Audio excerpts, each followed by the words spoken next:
Hello everyone. So let's start the class of the day, and today we are going to deal with the topic that is what doctrine of holding out, and this topic is very important for your mains. What I am saying, this topic is very important for your mains section 28, and naturally it's also important for your prelims. So very important for your mains and also important for your prelims exams. So please note down, ये आपको बहुत अच्छे तरीके से करना है topic. And to understand this, before you understand this, ये आपके लिए मैंने कुछ मॉडल लेकर के आया हूं. सी, you can expect the short note on holding over, or you can say doctrine of holding out. Write short note, such kind of question in your mains. You can expect such kind of question. And how you should plan this? See, this is the way of planning this.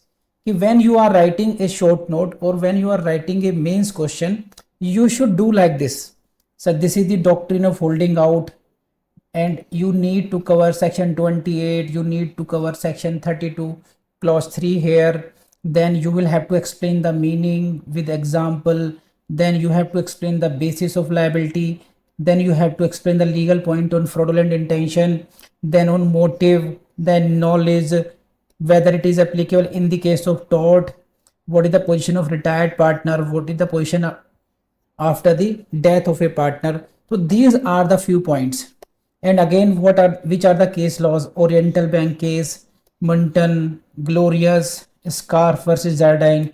These are the 4 case laws. So in this way you should see, whenever I suggest you that before writing in mains, you should note down the synopsis. What are the synopsis of this topic? उसी तरीके से आपकी synopsis बननी चाहिए when you are going to write answer in your mains examination. Mains में आपने क्या करना चाहिए कि इस तरीके से सारे पॉइंट्स को लिख लेना चाहिए कि मुझे इन पॉइंट्स को इनकॉर्पोरेट करना है. Even if it is short note, तो भले ही मैं मेंशन करूं इसको, but I will mention all these points in short note. If it is in the form of long question, then I will elaborate much more than short note, but I will mention all these points. तो इससे क्या है कि आपके दिमाग में एक boundaries आ गई हैं कि within these boundaries I will have to explain this. समझ रहे हैं बात? तो इस तरह के ध्यान रखना आप लोग. ये टिप है मेरी आपके लिए, एंड यू शुड अप्लाई. मैं हर क्वेश्चन में नहीं कर सकता ऐसा आपके लिए, लेकिन इस क्वेश्चन में करके दिखाया आपको इस तरह से अप्लाई करना है सब में. ये दिस इज द वे कि what you will write, what you have to discuss within this topic. these are the case laws we are going to discuss. these are the points. So I believe कि आप कर लेंगे आप लोग. So the topic is what? Doctrine of holding out. Doctrine of holding out को technically समझने से पहले we try to understand this concept in the form of an illustration, in the form of an example, and this is the example for you. Please see this. There is a partnership firm consisting of A, B, C. These are 3 partners, A, B and C. These are 3 partners of this firm, and there is a 4th person. This is 4th one, D. D is not the partner. D is the person who is not a partner. So A, B and C, these 3 persons are partner, but this 4th person, D, he is not a partner. Fine. But this notorious person, this oversmart person, D, makes a representation to X. He makes a representation to X. X is a 5th person now. He is a 4th person. This 4th person makes a representation to this 5th person. What? That he is also a partner. मैं भी partner हूँ. So this is the situation. A person, there is a person who is not a partner to the firm. He is a non-partner. He is a person who is not partner. तो एक ऐसा व्यक्ति जो partner नहीं है, he is making a representation to third party. Yes, I am the person. I am partner in this case. So a person who is not partner but representing himself to be a partner. Do you understand this? ये situation क्या है? आप partner नहीं हैं, लेकिन आप represent ऐसा कर रहे हैं जैसे कि आप इस पार्टनरशिप फर्म के पार्टनर हैं. Then what will be the consequence? On the faith of such representation, it is very important. On the faith of such representation, X gives credit to the firm. X gives credit to the firm. Credit देता है वो इसके basis पर. So this why the partnership firm of Act ABC. D is a person who is not a partner. What he represents to X, that he is also a partner. So D made a representation. On the basis of this, X gives credit to the firm. D ने क्या दिया? What D did? D ने क्या किया? D ने क्या किया? D made a representation. क्या रिप्रेजेंटेशन? कि मैं भी पार्टनर हूं. अच्छा तुम पार्टनर हो, वाओ, फिर तो ये पार्टनरशिप फर्म बहुत अच्छी है. तो मुझे विश्वास हो गया कि अगर अरशान इस कंपनी में पार्टनर है, इस पार्टनरशिप फर्म में पार्टनर है, तो फिर अरशान के चेहरे पे तो लाखों रुपए का क्रेडिट दिया जा सकता है. तो now I am the X and I give credit to ABC. तो मैंने जो क्रेडिट दिया बैंक इसको फर्म को, वो किसके भरोसे दिया? वो दिया डी के भरोसे. डी का क्या भरोसा है? कि डी भी इसमें पार्टनर है, इसमें उसकी फेस वैल्यू पे दिया, उस पर विश्वास करते हुए दिया, ये सोच के दिया कि yes D is there, so my credit will be secured. ये मेरे दिमाग में कहीं ना कहीं रहा होगा, क्योंकि मैं क्रेडिट इसीलिए दे रहा हूं, उसी विश्वास पे दे रहा हूं कि डी उस फर्म का पार्टनर है. And therefore in this case X can make D liable. X can make D liable on the basis of holding out. Now in case the credit is not returned, in case the credit is not returned and liability fix करने की बात आ गई, then X has the option. X यानी कि मैं, I have a option to sue Arshan, कि अरशान देखो तुम्हारे फेथ पर मैंने क्रेडिट दिया था. अरशान कहता है I am not a partner. No matter, you are not a partner, but you represented yourself to a partner that generated a faith in me, therefore I gave credit to you and now you should be held liable. इसे कहते हैं on the basis making someone liable on the basis of holding out. Now D cannot say, D will be stopped. D is stopped from denying that he is a partner. You cannot deny now. आप ये नहीं कह सकते, आप ये नहीं कह सकते कि I am not a partner, you will be stopped from this things. तो this is what the general meaning और general concept of holding out. Basically in this case you are making liable someone who is a known partner. You can say this is the liability of a known partner. He shall be deemed to be a partner in this case.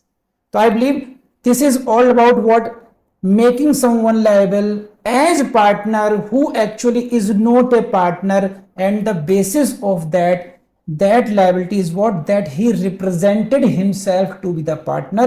One point. And secondly, on the basis of such a presentation, someone third party gave credit to the firm, then he will be stopped.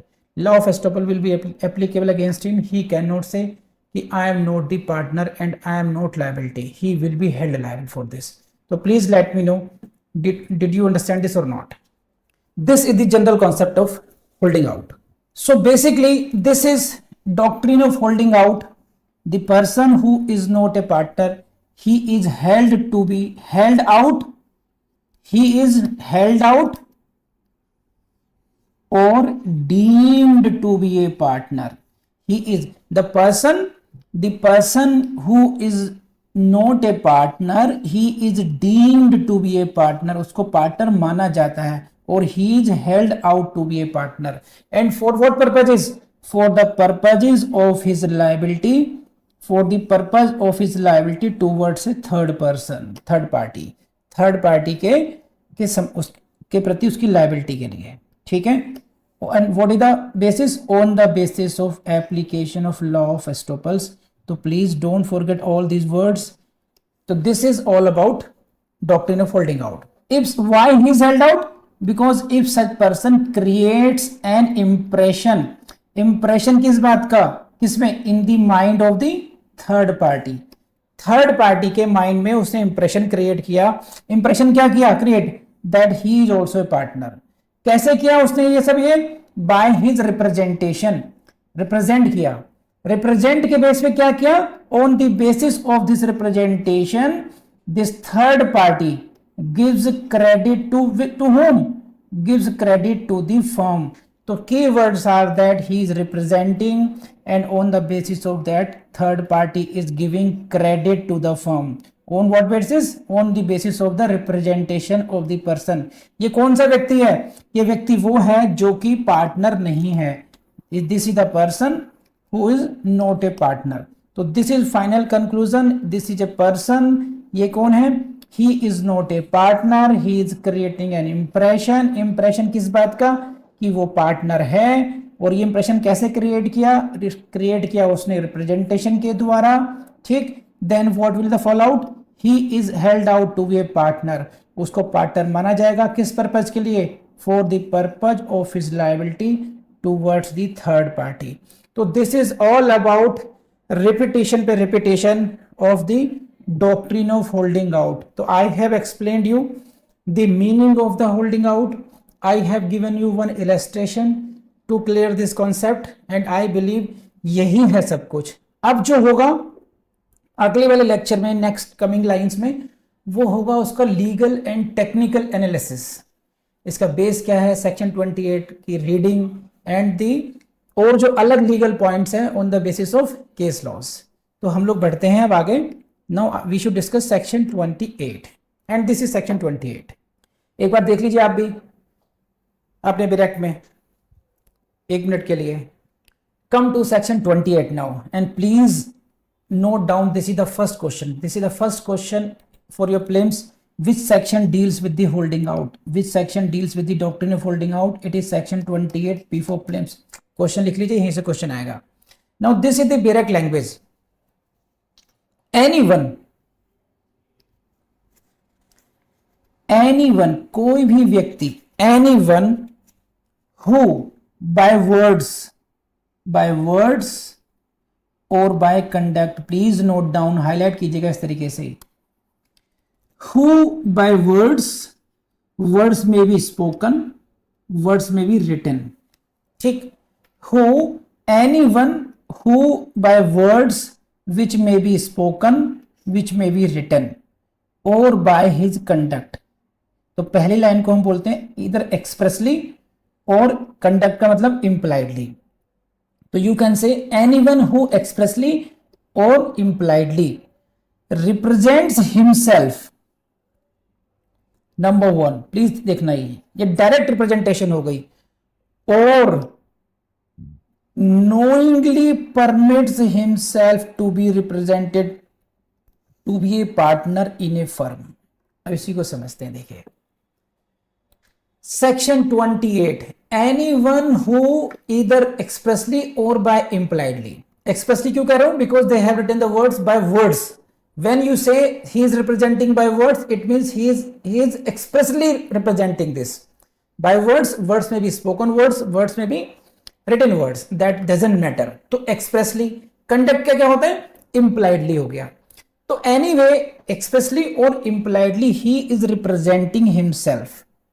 या तो खुद represent कर रहा है. I am directly saying now कि I am the partner. ये हुई बात. सपोज कीजिए you are the third party. Madam Navdeep Dawla ये जो है, she is the big bull, है ना, ऐसे मान लीजिए. बॉम्बे की बिग बुल है, पूरे शेयर मार्केट को ये पुश ऑन करती रहती हैं, बड़ी हस्ती हैं. अब इनके सामने आप लोग हैं partners and I am the person who is not a partner. I am not a partner, you are the partners. Now you take me to her office. Madam एंडी के, नवदीप डावला मैडम के ऑफिस में आप मुझे लेके जाते हैं और मुझे समझा दिया. तो मैंने कहा मैडम नवदीप मैडम मैं हूं उनके साथ ना, I am the partner in this firm. तो this is the first case when I am representing myself represents himself to be a partner. ये तो ये हुआ, I am representing myself to be a partner. ये हुआ direct representation. One thing. Second क्या हुआ? इसको पढ़िए इस लाइन को, इसको फिर मैं एक्सप्लेन करता हूं आपको. देखिए ये or knowingly permits to be represented to be a partner. जानबूझ करके knowingly permits himself to be represented. तो I know it. I am not representing, but I am allowing to be represented. It is in my knowledge. It is my knowledge that you are representing. I am sitting in the house or in the office of the ND, and now one of you says, Mr. Vijay Verma is also one of the partner. No, I am not representing here, but knowingly permitting you to be represented myself as a partner. दोनों situation को cover कर रहे हैं. आप समझ रहे दोनों में अंतर क्या है? एक है I am myself representing as a partner. I am directly saying to madam Navdeep, look madam, I am the partner in this partnership. This is the first case, represents himself. Secondly है knowingly permitting others, means I am not representing, but I am allowing someone to represent me as his partner to the third party. So these are the two cases. So here this is the case of representation. Please read it carefully again and then I proceed further. So someone is representing himself or knowingly permitting himself what to be a partner in this case, and this is the representation of what? Representation of being a partner. किसी firm का partner होने का represent करना. ठीक. And कैसे भी कर सकते हैं आप? दिस में बी बाय वर्ड्स, दिस में be by conduct itself. Suppose what I am not saying that. Conduct क्या होता है? I am not saying in words कि I am a partner, but I am signing something on behalf of partnership. Then I am representing as a conduct. तो मेरी conduct से ये मैं दे दूं sign, yes I am the partner. तो that can be also. तो what happens next? Such person is liable. कैसे? He is liable as a partner in that firm. The person who is representing or who is knowingly permitting other to represent him, that person, in our example, जो example मैंने दिया था, in that example, D is liable to anyone means X, who has given credit to the firm. किस बात पे किया? On the faith of any of such representation. तो he must have given the credit on what? On the faith of such representation. देखो बहुत technical line है, अभी हम लोग इसके इंटरप्रिटेशन पढ़ेंगे अगली लाइनों में. जब इसके अभी हम सेक्शन 28 पढ़ रहे हैं, and in the latter part we will discuss each and every point. लेकिन यहां भी समझते हैं कितनी गहरी बात है. इसको आप, मैं राउंड करता हूं उसी पोर्शन को आप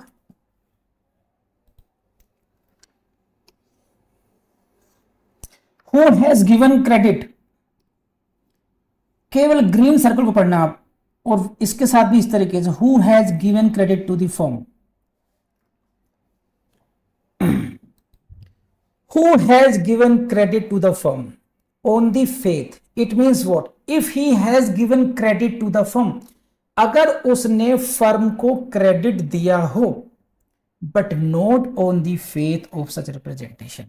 If this element is missing, then section 28 will not be applicable. Both things must be present. He must have given credit, and that credit must be given on the faith of such representation. I gave credit just because you represented yourself to a partner. On the basis of that faith, I have given credit. Otherwise, I would not have given credit to this firm. Only then, only in that person, this X can make D held liable as a partner. Otherwise, not. तो ये नहीं कि credit दे दिया. Suppose for example Navdeep डावला के पास आप मुझे ले गए, आई am not the partner, I represented my self, और मैं वहां से आ भी गया. ठीक. अब नवदीप डावला मैडम ने आपसे कहा कि देखो ठीक है भाई, तुम सर को ले आए, I also respect him, but उनके भरोसे मैं क्रेडिट नहीं दे रही हूं. I am giving credit to you not on the basis of his representation. He may or he may not be the partner, doesn't matter. But for me, Mr. Madam Aditi, Madam so and so, Madam Shaheen, I am giving credit to you. So this X and D is giving credit to you, giving credit to your firm, not on the basis, not on the faith of my representation, but only upon your face value. Then later on she cannot hold me liable. Sir, आप उस दिन आए थे and I gave the credit to the firm. Now please return that. क्यों भाई, मेरे faith पर दिया नहीं था आपने। तो दोनों ही बातों को ध्यान रखना। दोबारा पढ़ लीजिए, इससे पहले क्वेश्चन भाग जाए, मिट जाएंगी सारी लाइनें। ये एक वक्त के बाद में गायब हो जाएंगी लाइनें, इससे पकड़ लीजिए। Who has given credit, number 1, and it is also equally important, it should be on the faith of such representation, number 2. Both points are important. Then such person, क्या liability कैसी होगी, is liable to anyone as a partner. He is liable as a partner. हाँ या ना? So next part now, very important again, very important for your prelims, and in mains you will have to mention this, whether the person representing himself or represented to be a partner does or does not know that the representation has reached to the person so giving credit. ये हुआ धमाका। क्या हुआ? ये हुआ जादू। कैसे? समझिए। वेदर द पर्सन यानी कि डी रिप्रेजेंटिंग हिमसेल्फ और represented to a partner does और does not know, whether he knows और whether he does not know, क्या? That representation has reached the person so giving credit, यानी कि x. क्या मतलब? अब समझिए इस बात को। ये कुछ छलावा हो गया, एक ऐसी सिचुएशन आ गई। D did not represent himself directly to the X. इसको मैं हटाता हूं, अब समझिए। या मैं अपने इलस्ट्रेशन में ही लेकर आता हूं आप लोगों को, that would be better. Where is the illustration? ये रहा इलस्ट्रेशन जिससे हम लोग स्टार्ट किया था। A, B and C are the partners. D is not the partner. Now he makes a representation. Got it? He makes a representation that he is a partner. And it is not necessary that he is making representation to X now. This is what I am saying. He is making a representation not knowing that एक कोने में खड़ा Saurabh boss X इसको सुन रहा होगा, नहीं हो रहा होगा। डी को नहीं पता, D is not aware whether his representation is reaching X or not. तो it is not necessary that for the application of holding out it must be in the knowledge of the D. ये D की knowledge में है that कि X is giving credit to firm, मेरी representation उस पर पहुंच गई है and that is why X is giving credit to the firm. ये जरूरी नहीं है। अब इसको सुनने के बाद, इसको देखने के बाद हम दोबारा पढ़ते हैं 28। अब शायद समझ में आएगा आपको। देखिए, whether the person who represented himself to be a partner, who represented, ये है डी। रिप्रेजेंटिंग या तो रिप्रेजेंटर है खुद या he was represented. D does और does not know that representation has reached the person giving credit. तो डी की ये नॉलेज हो कि सपोज मैंने, आप लोगों ने मेरे साथ एक सेल्फी ली और आपने एक अखबार में उसको छपवा दिया, पार्टनर्स टुगेदर, मैं भी आ गया उसमें। नाउ जब मान लीजिए अमिताभ बच्चन मिल जाए आपको, अमिताभ बच्चन के साथ में आपने फोटो खिंचवा ली, पार्टनर्स टुगेदर, ऑलवेज टुगेदर। अब दुनिया को पता क्या चल रहा है कि साहब अमिताभ बच्चन इस कंपनी में पार्टनर है, बात बन गई। अब अमिताभ बच्चन को नहीं पता कि विजय वर्मा को पता चला, नहीं पता चला इस बारे में। तो अमिताभ बच्चन की नॉलेज में नहीं है कि रिप्रेजेंटेशन मुझ तक पहुंची है, लेकिन मैंने उस फेथ पर कंपनी को, फर्म को लोन दिया, क्रेडिट दिया, और नाउ मैं चाहता हूं Amitabh Bachchan should be held liable, he will be held liable. उसकी पर्सनल नॉलेज का फर्क नहीं पड़ता, बात है इफेक्ट क्या पड़ा। हम लोग उसको केस और डिस्कस करेंगे अभी, लेकिन ये बात समझ में आई नहीं बताइए आपको कि अगर उसको नहीं भी पता कि सौरभ बोस को मैंने नहीं बताया जाके कि मैं पार्टनर हूं, लेकिन सौरभ बोस की नॉलेज में आ चुका है बात ये केवल कि सर भी पार्टनर है, अमिताभ बच्चन भी पार्टनर है, तो मैं लोन दे देता हूं, क्रेडिट दे देता हूं मैं, तो that will be sufficient, that will be sufficient for holding D as a partner. ठीक है, हाँ है ना बताइए। तो इतना समझने के बाद अब हम लोग थोड़ा डिटेल में पढ़ते हैं नहीं पॉइंट्स को दोबारा, शायद वहां से अगर किसी को कंफ्यूजन होगा तो वहां से दूर भी हो जाएगा। बढ़े आगे। सो बेसिकली आपने अभी तक ये देखा कि what is the requirement that the person, a person may be held liable, a person may be held out to be a partner कब, when such person has either himself represented or knowingly somebody else to represent him in the firm, and then third party who wants to bring an action must have acted on the faith of the representation and given credit to the firm। ये इसकी conditions हैं, और इसी संदर्भ में एक case law है, आपको मेंशन करना चाहिए आपके आंसर राइटिंग में कहीं पर भी, Oriental Bank, Oriental Bank of Commerce versus Messrs S R Kishore and company. क्या हुआ था इस केस में, इसको समझ लीजिए। A person who was not a partner not only represented himself to be a partner, he himself represented to be partner, क्या क्या किया, but he signed the partnership deed, actively participated in various transactions of the firm, signed various partnership documents from time to time, ये सब काम कर डाले उसने, signed the deed, actively participated in various transactions and signed various partnership documents, then in this case it was held that he was liable for the acts of the firm on the basis of principle of holding out, though he was not the partner but he, because he acted, so he signed documents, तो उसकी conduct से it can be implied that he can be holded out as the partner। तो ये case है उसी बात को explain करता है जो हम लोगों ने पढ़ी है अभी, तो बहुत कुछ टेक्निकल नहीं है, केवल मैंने फैक्ट्स पढ़े समझाया। Now next point in this, liability of the person held out as a partner does not depend upon his motive behind representation।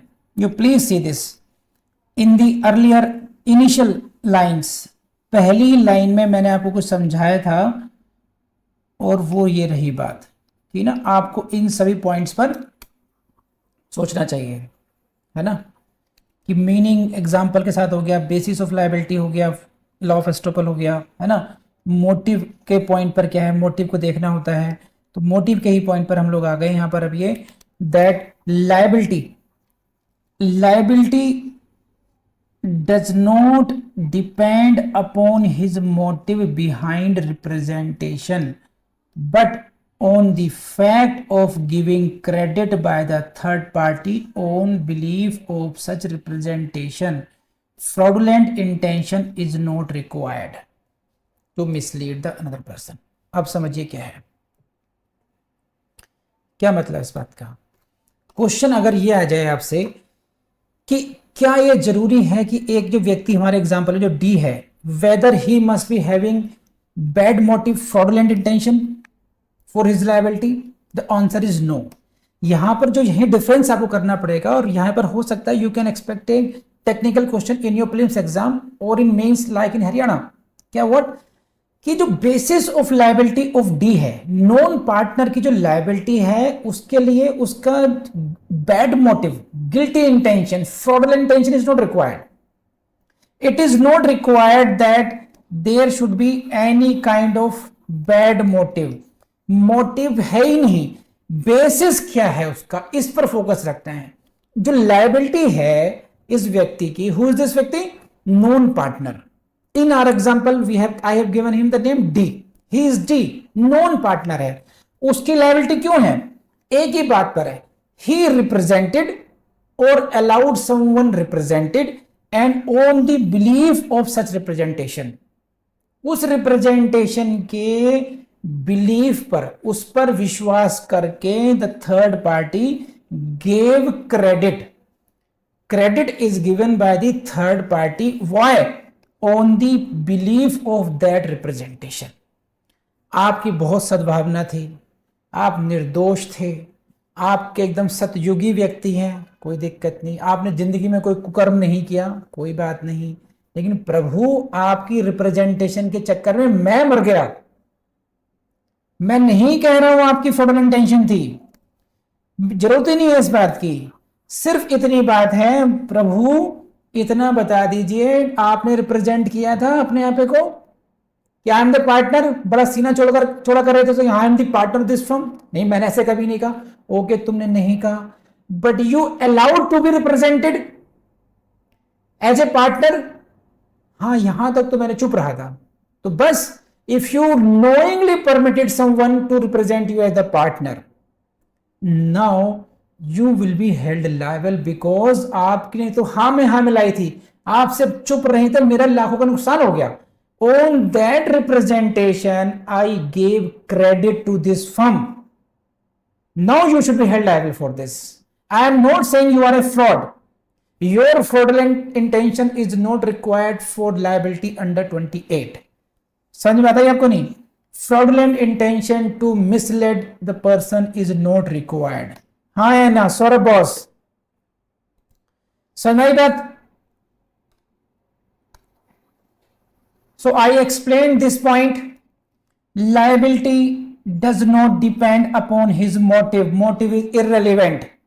Fine, fraudulent intention is not required, you will have to, what is required? Giving credit. On what basis? On belief of such representation. This is required only. Next is what? Even the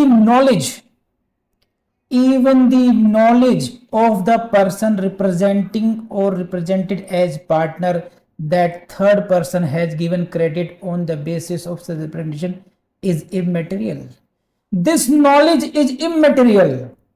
Can, अरे भाई, if I am the D and Saurabh boss is the X. X means the person who gave credit. Now I am saying D, I am known partner, X is holding me liable as a partner. I am saying brother, मुझे तो पता ही नहीं तुमने कितने का loan दिया, कैसे दिया, कब दिया, आई एम नॉट अवेयर, फिर भी तुम्हारी लायबिलिटी है सर। भाई क्यों लायबिलिटी है? क्योंकि सर आपने रिप्रेजेंट क्यों किया, या दूसरे पार्टनर्स को रिप्रेजेंट करने क्यों दिया? क्योंकि आप भी पार्टनर हैं। I relied on your face value, gave 10 lakh 20 lakh credit just for your face. मुझे पता नहीं था कि तुमने मुझसे पूछा, एक बार भी जरूरत नहीं थी पूछने की। भाई तुमने सौरभ 10 लाख का लोन दे दिया फर्म को, मेरे फेस वैल्यू पे दिया, कम से कम एक बार मुझसे पूछ लेते। 28 की रिक्वायरमेंट नहीं है सर, आपने हमें पार्टनरशिप पढ़ाया, खुद भी पढ़ लीजिए। सेक्शन 28 की रिप्रेजेंटेशन रिक्वायरमेंट है ही नहीं है कि मैं आपको पहले कान में कहूं 7-10 लाख दे दिया, लिख लो, आपको करने वाला हूं केस आप पर बाद में। ऐसी रिक्वायरमेंट ही नहीं है। सिर्फ रिक्वायरमेंट ये है कि यू रिप्रेजेंटेड और allowed someone represented to yourself to be a partner, which you did expressly or impliedly. आपने रिप्रेजेंटेशन दिया, एक बात, उस रिप्रेजेंटेशन के बेस पर, उसके फेथ पर मैंने क्रेडिट दिया, बात खत्म, मेरे पैसे वापस करो बस। आपको मैंने लोन दिया था, उनको लोन दिया, आपकी जानकारी में नहीं, इसकी जरूरत नहीं है। सो देखो, पढ़ो दोबारा। Even the knowledge that third party has given credit, ये ज्ञान, ये भी नहीं पता Saurabh that third party has given credit, this knowledge is also immaterial, इसकी जरूरत ही नहीं है। It is also not required that there should be knowledge of this. हाँ है ना, बताइए please, let me know. So only thing is required that there was a representation. This is the essential conditions to be fulfilled for this. Please read again this. These are the conditions. that such person has either represented himself represented or knowingly permit somebody else in the firm to represent, and such represent may be in the form of words spoken or written or by his conduct. समझे? So what? Represented himself, knowingly permitted, by words or by conduct, and then third party must have acted on the faith of such representation and then given the credit to the firm. Fraudulent intention, malefied intention, knowledge of giving credit is not required for section 28. सही है? आप समझ रहे हैं बात को मैं क्या कहना चाह रहा हूं? मेरी भावनाएं आप तक पहुंच रही है नहीं पहुंच रही हैं?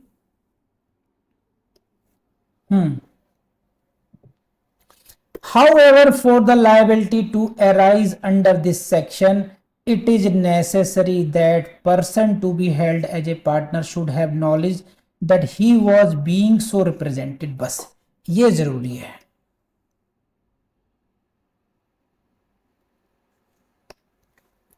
What? ये जरूरी है. देखिए क्या ये जरूरी है क्या कि उसको सिर्फ इतना पता होना चाहिए कि I am being represented as partner. अगर इतना भी नहीं पता मुझे, मैं अपने घर में सो रहा हूं आराम से और आई एम अनअवेयर, आप कुछ भी ढूंढ फिरते रहिए. तो इसलिए कह रहा हूं या तो रिप्रेजेंट मैं खुद करूं, तो पर्पज क्या है? सेक्शन 28 को भूल गए आप लोग. 28 पढ़िए दोबारा line.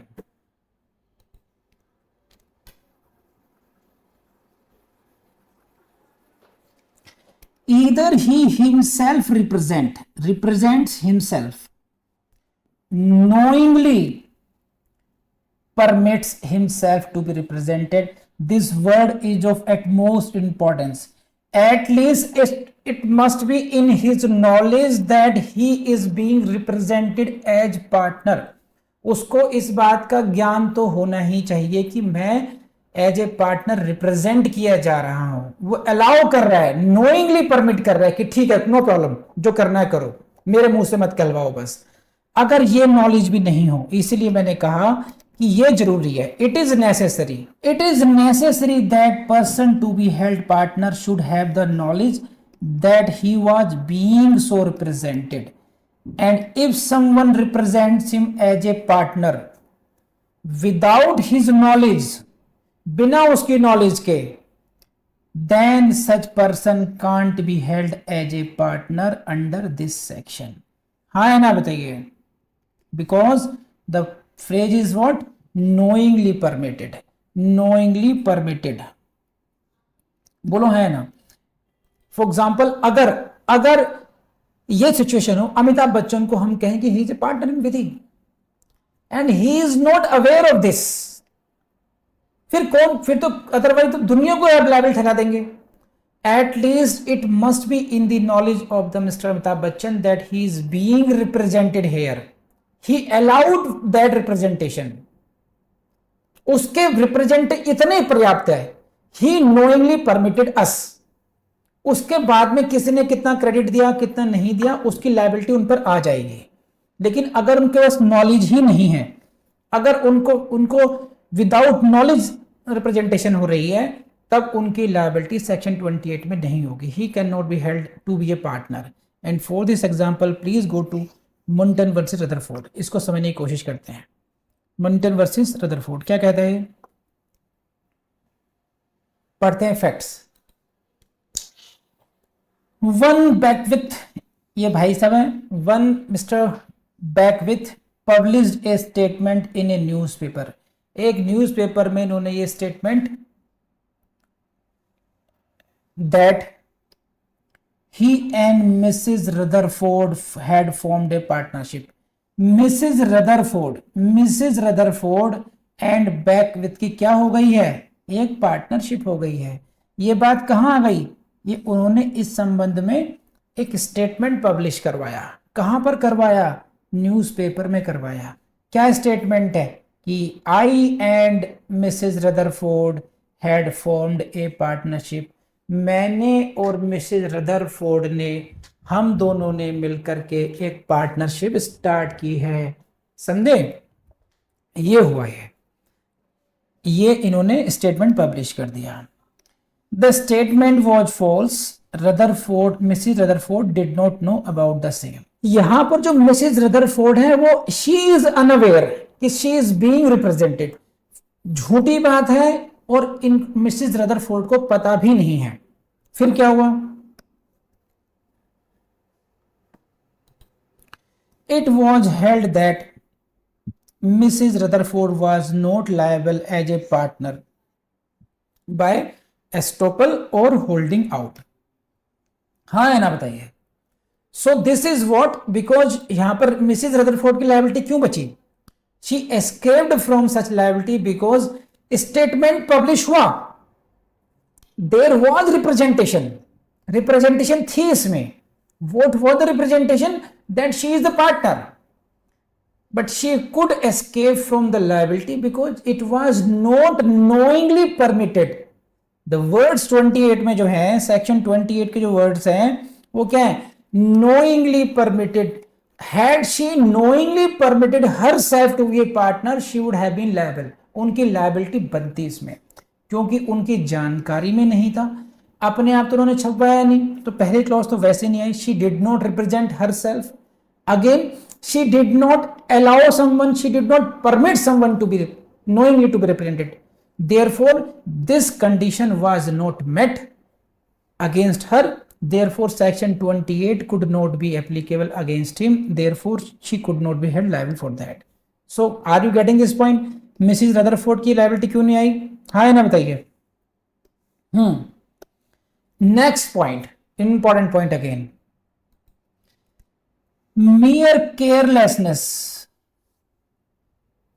mere carelessness, carelessness in what?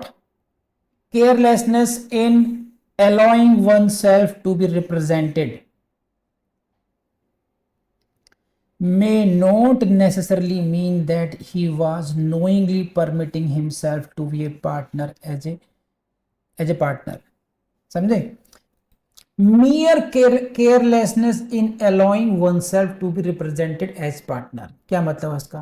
आपने कैजुअली, नोइंगली में नहीं आ रहा आपके, देखिए ये कह रहे हैं कि दो वर्ड्स हैं, knowingly what is requirement of section 28 कि you must have knowingly permitted, आपने जानबूझकर परमिट किया हो, knowingly permit, you have knowingly permitted. if you have done this in carelessness, असावधानी में, negligent way में, even in that case you will not be liable for that. तो there is thin line. तो knowingly मतलब ये है कि आप, एक ग्रेविटी है वहां पर, आपकी जानकारी में है अच्छे तरीके से कि you know the seriousness of that. ठीक है?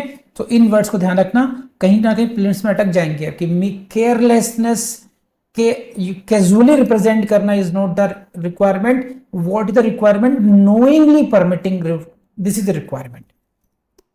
पढ़िएगा. एंड ये है, इसको मैं पहले डिस्कस कर चुका हूं, फिर दोबारा फिर इसी पॉइंट को. It is necessary that the person entitled, यानी कि X in our example, must have given credit on the faith of the representation and not otherwise. जो मैंने पहले भी डिस्कस किया था, ये दोबारा दिखाता हूं, सेक्शन 28 की लाइन थी ये.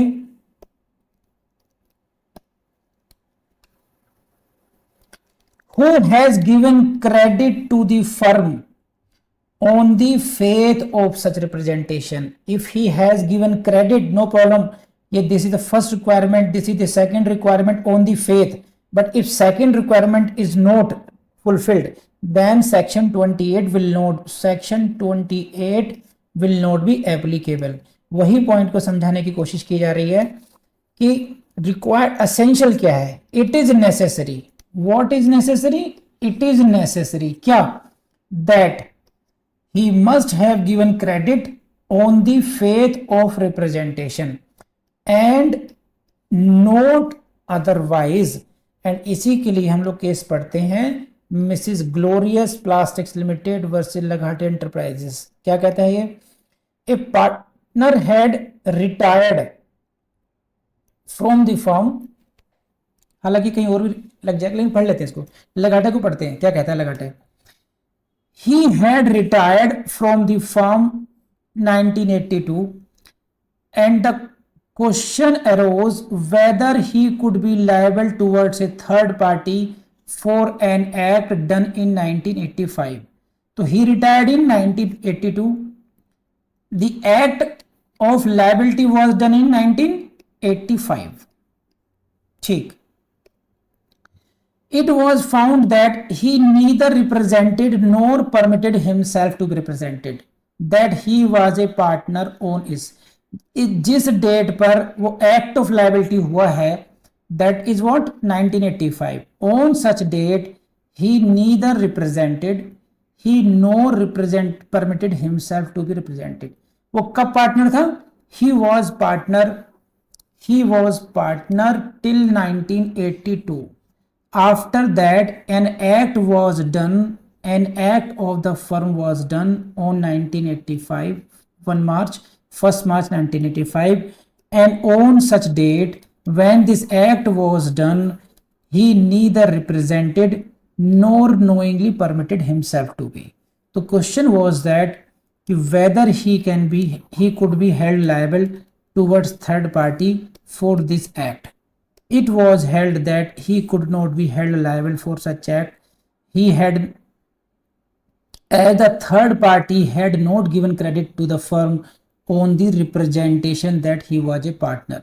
इस केस में यही बात कही कि जो बात मैं समझाने की कोशिश कर रहा था कि थर्ड पार्टी है। इस लाइन को पढ़िए अच्छे तरीके से, इनको पढ़िए केवल जो एनसर्कल्ड है।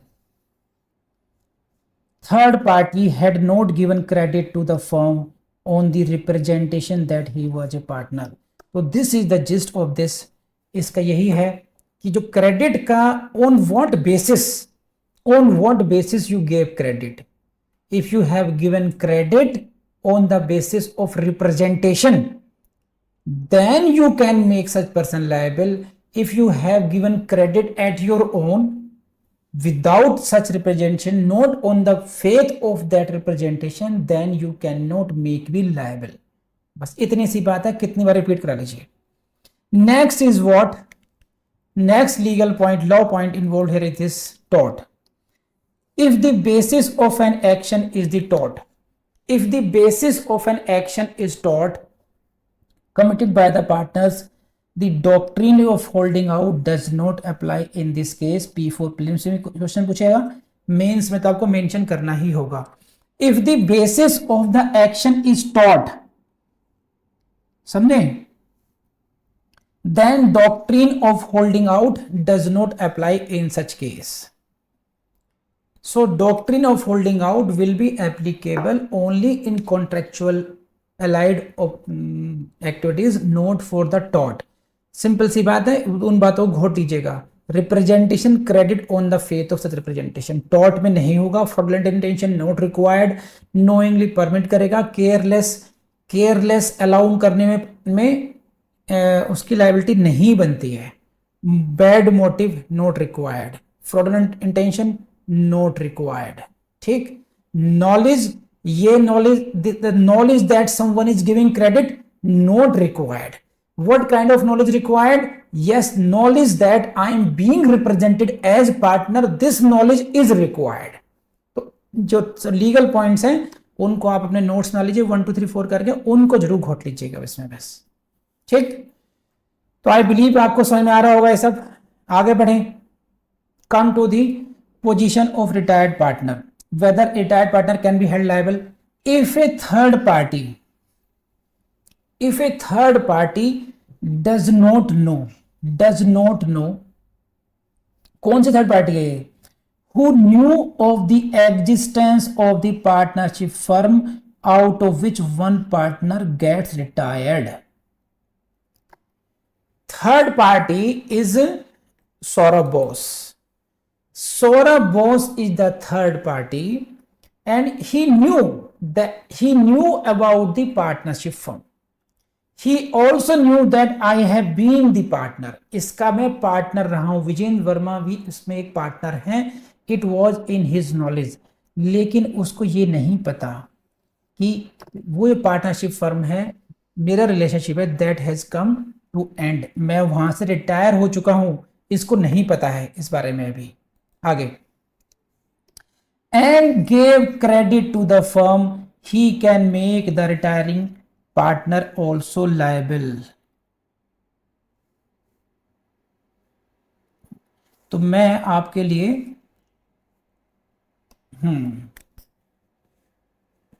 सेक्शन ये आ गया। देखिए, रिटायरिंग पार्टनर को जब भी रिटायर होगा वो, उसको ये पब्लिक नोटिस देना पड़ता है कि मैं रिटायर हो रहा हूं and now I have no connection with the partnership firm. अगर उसने वो नोटिस नहीं दिया है, अगर उसने वो पब्लिक नोटिस नहीं दिया है, then he can make the retiring partner liable. इतनी सी बात समझ लीजिए। अगर आप रिटायर हो रहे हैं, क्योंकि थर्ड पार्टी का इंटरेस्ट सेफगार्ड कैसे होगा, उसको तो पता ही नहीं है, आपका ये अपना अंदरूनी मामला है, इंटरनल मैटर्स हैं, कब आप कौन पार्टनर है कौन नहीं है, रात को आपने डिसाइड किया कि ठीक है भाई आप जाना चाहते हो, ओके फेयरवेल दे देते हैं आपको। लेकिन बाहरी दुनिया को, थर्ड पार्टीज को नहीं पता है उसके बारे में। थर्ड पार्टीज अभी भी उसी विश्वास पे चलते आ रहे हैं कि हाँ साहब आप सब लोग पार्टनर हैं। तो इसलिए थर्ड पार्टी आपको भी, भले ही you have retired partner, you have retired from the partnership, you are no more partner, but you can be held liable to be a partner until you give the public notice. ये ध्यान रखना। और यहीं से prelims में question आता है। इसी टॉपिक्स को हम लोग फिर जब हम लोग रिटायरमेंट ऑफ पार्टनर पढ़ते हैं 32 में, तब उसको भी वहां भी पढ़ते हैं इसको, लेकिन यहाँ पर भी पढ़ना है, हम यहाँ भी पढ़ेंगे और सब्जेक्ट को वहां भी पढ़ेंगे कि रिटायरिंग पार्टनर की लायबिलिटीज क्या क्या बनती हैं। जब तक वो पब्लिक नोटिस नहीं देता है तब तक उसकी लायबिलिटी बनी रहेगी। तो उसकी third party can make liable the retiring partner as well.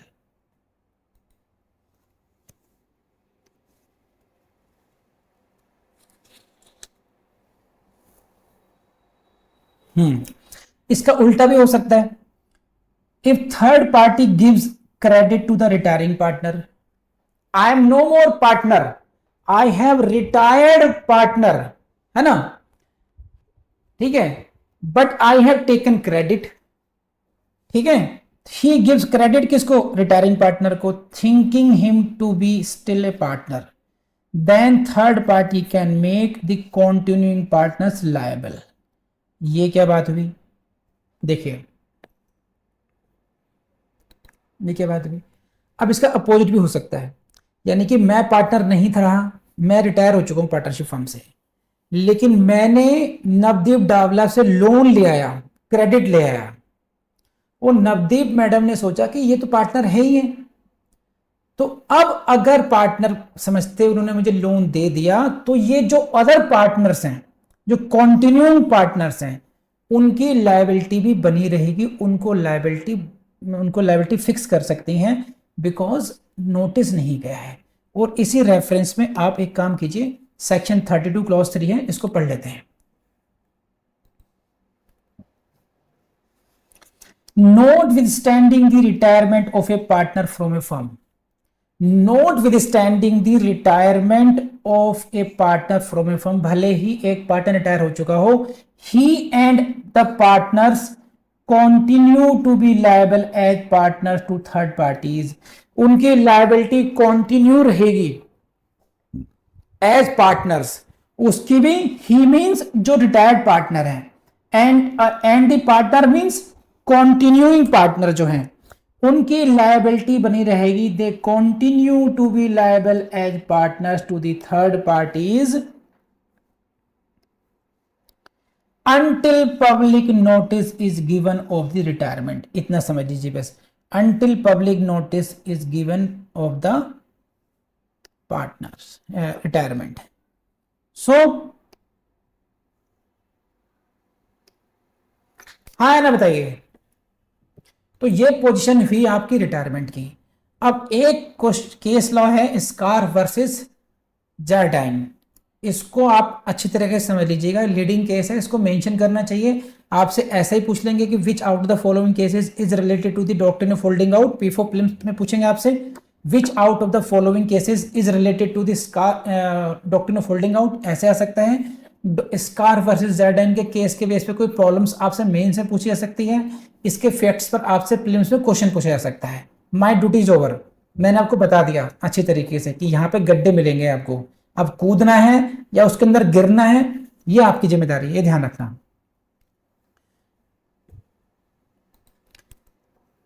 लिखिए, in this case a third party was ignorant of either the retirement of a partner or of introduction of a new partner। समझे? यहां पर क्या हुआ, इस case को समझिए, इसको इन दिस केस इसको समझते हैं पहले। In that case a firm consisted of two partners. How many partners? Two partners, A and B. A firm consisted of two partners, A and B. Now A retired and C joined. ठीक, A B में से who retired? A retired और A की जगह कौन आ गया? C joined. So पहले थी A and B, now it became B and C partnership. A retired, he had gone and he came in. Got it? So A retired and C joined the partnership in his place. But important point is this: no notice of the change was given of this. सही है? No public notice as required 32 clause 3 में कोई change का notice नहीं दी गया। Retire कौन हुआ? A हुआ, no notice of retirement. C introduce हुआ, इनकमिंग पार्टनर हुआ, no notice of given. So no change is intimated to the outer world. Third party, इसको कोई इंटीमेशन नहीं है, कोई पब्लिक नोटिस नहीं है। And now B and C are the partners. ठीक, नेक्स्ट बढ़ते हैं, आगे क्या है? A customer of the old firm who was not aware of the above stated change, इस चेंज का जिसको पता नहीं था, supplied goods to the reconstituted firm, यानी कि B and C को he supplied the goods, he supplied goods। अब यहां क्रेडिट का मतलब ध्यान रखना, क्रेडिट का मतलब कोई नकद रोकड़ा लोन नहीं है। क्रेडिट का मतलब यह भी हो सकता है कि he supplied goods, वो भी क्रेडिट में गई है उसके, वो कैश का कोई मनी ट्रांजेक्शन जरूरी नहीं है, वो लोन भी हो सकता है, वो गुड्स की सप्लाई भी हो सकती है। कुल मिलाकर यह है कि आपको कुछ उधार दिया गया है, आपने कुछ लायबिलिटी इंक्योर कर ली है मुझसे, तो यहां पर है ही सप्लाइंग गुड्स का मतलब यहां पर क्या हुआ? गिविंग क्रेडिट हो गया यहां पर ये। लेकिन बात यह है, इस कस्टमर ने क्या किया? He supplied the goods to the firm, लेकिन इसको पता नहीं है कि जो ए बी थी, जो ए एंड बी थी, वो क्या हो चुकी है? अब बी एंड सी हो चुकी है अभी, ये इनको नहीं पता है इस बारे में। बढ़ते हैं आगे। To recover the price of the goods he brought an action against B and C. अब ये बी एंड सी के खिलाफ लेकर के आया है। ठीक, बी एंड सी यानी कि न्यू उसके लिए लेकर के आया है। Having failed, he failed in this, having failed to recover the price from them he brought another action against A। तो B and C के विरुद्ध लाया, नहीं हो पाया, then he brought an action against A। The question before the court was, क्या question था? Whether the third party who had supplied goods to the firm, whether this third party who had supplied the goods to the firm could successfully bring an action against A, B and C।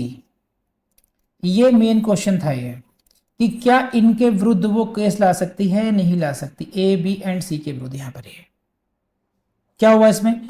It was held that, समझ लीजिए, Scarf versus Jardine, when the customer is ignorant, जब customer ignorant हो, retirement of A, induction of A, इसके बारे में वो ignorant था, ये बात।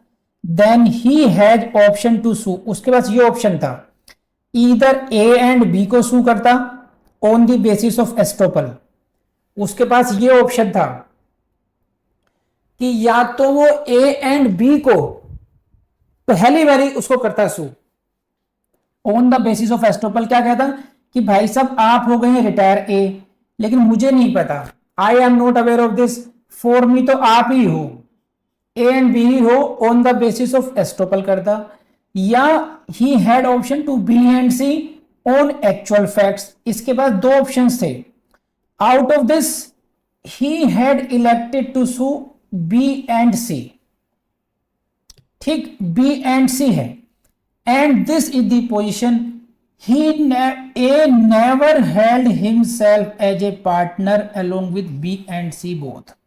So he cannot make A, B, C all of them liable. It means what, you cannot bring A plus B plus C because A ने तो कभी कहा ही नहीं कि वो इन दोनों का जॉइंटली पार्टनर है। ये नहीं आया समझ में, समझाता हूं आपको, देखिए क्या है, मैं रीड किया आपको समझाता हूं। देखिए पार्टनरशिप थी पहले A एंड B के बीच में, ए गया और सी आया, ठीक, और पब्लिक नोटिस दिया, नहीं गया, तो ये कह रहे हैं ये थर्ड पार्टी है, उसके पास क्या ऑप्शन था, उसके पास ऑप्शन ये है कि या तो वो ए और बी के खिलाफ लेकर आए, retiring partner without public notice can be held liable, so the firm was what, A and B, A and B की जो फर्म थी उसी के बेस पर आप ए को लायबल ठहरा सकते थे या ए एंड बी के विरुद्ध आ सकते थे। इनकी लायबिलिटी कैसी होती है, जॉइंट एंड सेवरल बोथ, तो आप ए को भी लायबल ठहरा सकते हैं, आप ए एंड बी को दोनों के खिलाफ भी केस लेकर आ सकते थे, तो that would have been the basis of estoppel, ठीक, क्योंकि this was the old firm, A and B was the old firm and you never knew that A had retired because there was no public notice, therefore you easily could bring a case against A and B, this would have been legally permitted, ये आपके legally permitted था, क्योंकि retiring 32 clause 3 के हिसाब से, 32 clause 3 के हिसाब से रिटायरिंग पार्टनर जो है, रिटायरिंग पार्टनर को लायबिलिटी फिक्स की जा सकती है, ये हमने अभी पढ़ा हम लोगों ने। तो ये तो हुआ एक ऑप्शन कि you bring an action against A and B. You can bring an action against B and C as well because this is the actual facts. यहां पर पार्टनरशिप फर्म एग्जिस्ट करती है ए एंड बी सी में, B and C के उसमें, but this was never the case कि A B plus C is the firm, you can not collect them.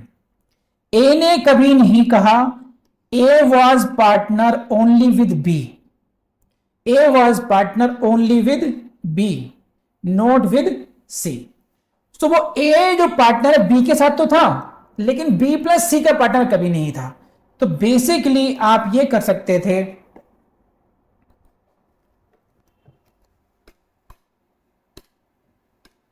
कि आप इन दोनों में से, अब बॉडी देखिए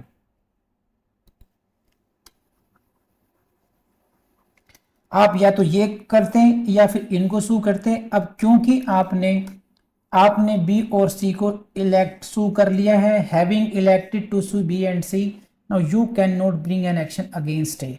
जब आपने एक्शन ले लिया तो you can not bring this, समझे। मैं स्कार्फ वर्सेस जारडाइन को फिर समझाता हूं एक बार। स्कार्फ वर्सेस जारडाइन केस का नाम क्या है, third party is ignorant of what, either the retirement of a partner or the introduction of new partner। ना तो उन्हें रिटायरमेंट का पता, ना आप रिटायरमेंट कौन किसका हुआ, ए का हुआ, न्यू पार्टनर कौन आया, सी आया, ना इसका पता, इसके जाने का पता नहीं बी का, ए के जाने का पता नहीं, सी के आने का पता नहीं है इस केस में। Both the changes had taken place simultaneously, एक साथ हुए, ए गया और सी आया एक साथ। Now B and C became the partners. Customer supplied goods to the reconstituted firm and not aware of the stated changes। तो उसके लिए क्या हो गया, A and B old firm हुई and B and C actual facts पर हुई।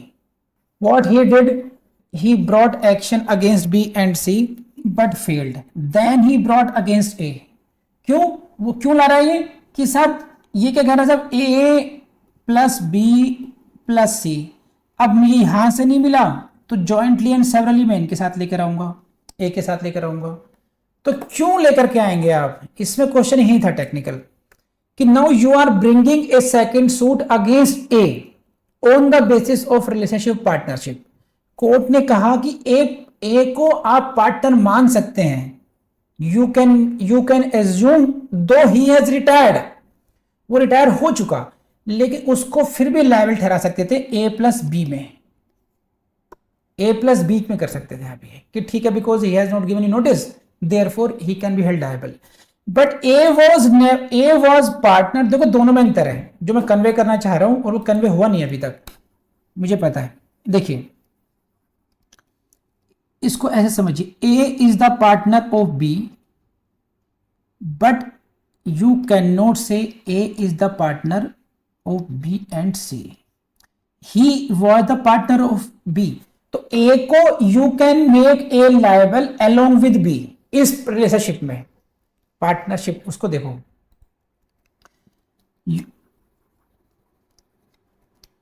Repeat कर रहा हूं उसको मैं क्योंकि ये कट करेंगे एडिटिंग में। देखिए A was a partner with B but he was not partner with B and C. इन दोनों का अंतर समझ रहे हैं आप, बी एंड सी का। वो ज्वाइंटली पार्टनर नहीं था इन सबका, 3 पार्टनर नहीं थे कभी भी, वो इसका पार्टनर था हमेशा।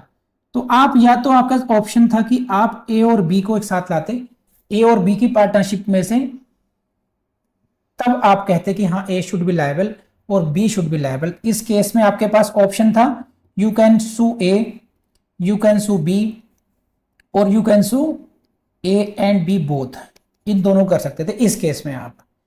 लेकिन सेकंड ऑप्शन आपके पास था बी एंड सी का, इस केस में आप क्या कर सकते थे, you can sue B, you can sue C, you can sue B and C jointly and severally. Possible था ये तो पॉसिबल था। क्या पॉसिबल नहीं है, you can't treat all 3 partners at one time A B C because A was never partner with C. In this case what was held कि अब because you have chosen this way B and C to sue B and C, now you cannot sue C. बस this is all about Scarf versus Jardine.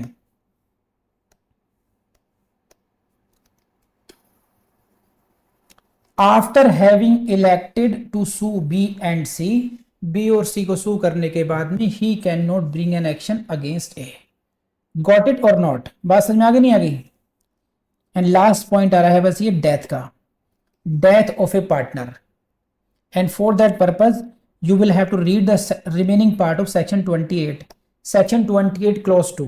Please see this, where after a partner's death, where after a partner's death, partner की death हो गई, the business is continued in old firm name. What this is the situation? Situation is what? Death of the partner. एक partner की death हुई, एक बात death of partner. Number 2, business is continued in the old firm name, number 2 हो गए। Then continued use of that name means firm name, firm name continues और of the deceased partner's name, deceased जो मृतक partner है उसके name को, क्या भी पार्ट है उसका, वो shall not make liable the legal representative or his estate for any act of the firm done after his death. So this is regarding the liability of a partner, liability of the legal representative or his estate after the death. क्या मतलब है इस बात का समझिए। एक situation ये है A plus B plus C, this is the partnership firm. A dies, A की डेथ हो जाती है, but business of the firm continued with the firm name. जो पहले फर्म का नाम था, सपोज कीजिए ये है बीकानेर, बीकानेर स्वीट्स, बीकानेर स्वीट्स के नाम से बिजनेस चलता रहता है, ओल्ड नेम, तो continued as the firm name. या फिर फर्म का नेम भले ही चेंज हुआ हो, लेकिन जो पार्टनर है, जो मृतक पार्टनर है, उसको अभी भी यह दिखाया जाता रहा कि he is the part of deceased partner's name as part thereof, कि वो भी उसका पार्ट है। अब अगर कोई लायबिलिटी आती है इस केस में, तो क्या जो उसके जो रिप्रेजेंटेटिव है, किसके रिप्रेजेंटेटिव? मृतक के एलआर या मृतक की संपदा, हिज एस्टेट, उसकी कोई लायबिलिटी होती है, नहीं होती है? कौन से एक्ट के बारे में? Any act of the firm done after his death, उसकी डेथ के बाद में किए गए किसी कार्य के लिए उसकी लायबिलिटी होगी नहीं। वेदर दैट रिप्रेजेंटेटिव एलआर और the estate of that shall be held liable for the act done after his death? Answer is no. He shall not be made liable. उसको liable नहीं ठहराया जा सकता। Why? Because that act happened after the death of the partner. So if after the death of the A, neither his legal representative nor his estate का मतलब whatever he left as the property, movable property, immovable property, cash, credit, whatever he left, that collective name होता है उसका estate.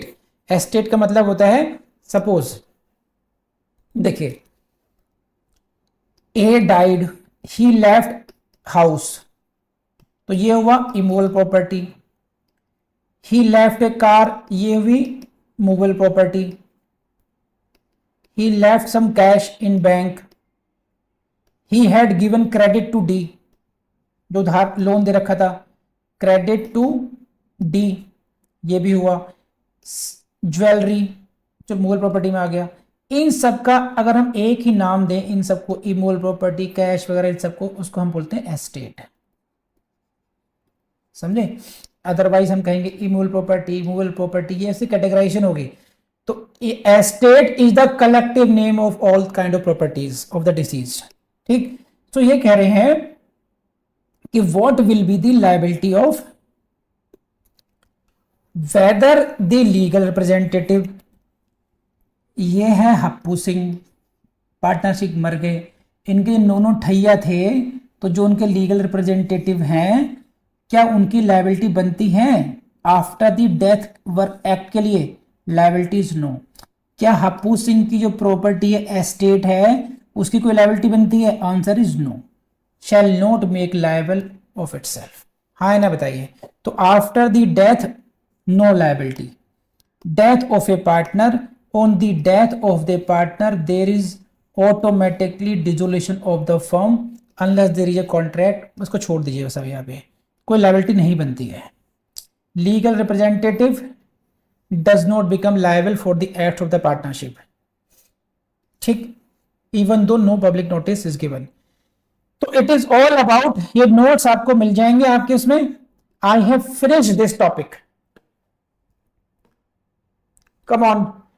समझ में आया नहीं आया? मैंने पूरी जान लगाई है इसको आपके दिमाग समझाने के लिए, आपके दिमाग में बिल्कुल घुसाने के लिए. बुरी तरीके से रिपीटेशन मैंने किया है इसका, और जितने भी पॉइंट्स, जितने भी केस लॉस हो सकते थे, I have tried my best to explain it.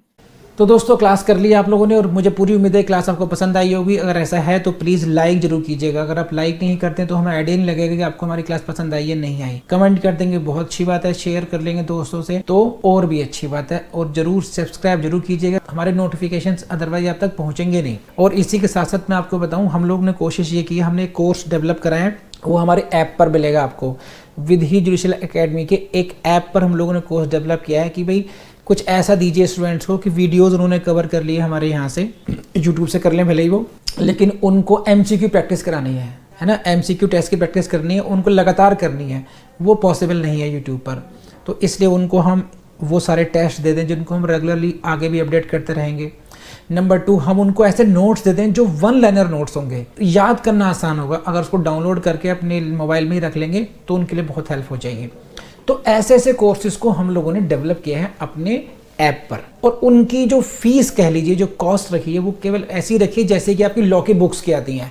100, 125, 150 रुपये, 10 रुपये, 20 रुपये, इस तरह के कोर्सेज हैं वहाँ पर. वो तो आप एक्सप्लोर कर लीजिए. अगर आपको समझ में आए तो आप, मुझे तो ऐसा लगता है कि आपकी बहुत बड़ी हेल्प हो जाएगी. उनको एक बार देख लीजिएगा. Thank you.